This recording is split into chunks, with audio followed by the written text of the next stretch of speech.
ایک شخص بیری کے درخت کے نیچے آرام کرنے کے لیے لیٹ گیا۔ پکے ہوئے بیر اس کے ارد گرد گرتے رہے مگر وہ لیٹا رہا۔ جب اس کو اس طرح بہت سارا وقت گزر گیا تو دور سے اسے اونٹ پر ایک شخص آتا ہوا دکھائی دیا۔ اس شخص نے اپنے اونٹ پر لکڑیاں اور اناج لادا ہوا تھا۔ اس شخص نے جب دور سے بیری کا درخت دیکھا تو وہ بھی تھوڑا آرام کرنے کی غرض سے اسی درخت کے نیچے آ گیا۔ لیٹے ہوئے شخص نے جب اسے دیکھا تو بولا، اچھا ہوا تم آ گئے، اب جلدی سے پکے ہوئے بیر اٹھاؤ، انہیں صاف کرو اور میرے منہ میں ڈالو، کیونکہ مجھے بہت بھوک لگی ہوئی ہے اور صبح سے میں انتظار کر رہا ہوں کہ کوئی آئے اور مجھے بیر کھلائے۔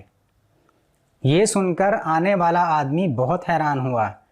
اس نے کہا، تم پاگل ہو، کوئی عقل سے کام لو، تم اچھے بھلے ہٹے کٹے ہو، پکے ہوئے بیر تمہارے ساتھ پڑے ہوئے ہیں اور تم صبح سے اس انتظار میں بیٹھے ہو کہ کوئی آ کے وہ تمہارے منہ میں ڈالے۔ اس پر لیٹے ہوئے شخص نے غصے سے کہا، میرے والد صاحب ٹھیک کہتے تھے۔ یہ سن کر آنے والا شخص مزید پریشان ہو گیا اور اس نے پوچھا کہ کیا کہتے تھے تمہارے والد صاحب؟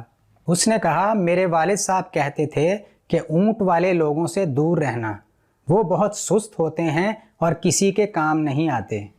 نتیجہ تو آپ سمجھ ہی گئے ہوں گے کہ اپنی غلطیوں اور کوتاہیوں کو دوسروں پر ڈالنے کی بجائے اپنے آپ کو ٹھیک کرنے کی کوشش کرنی چاہیے۔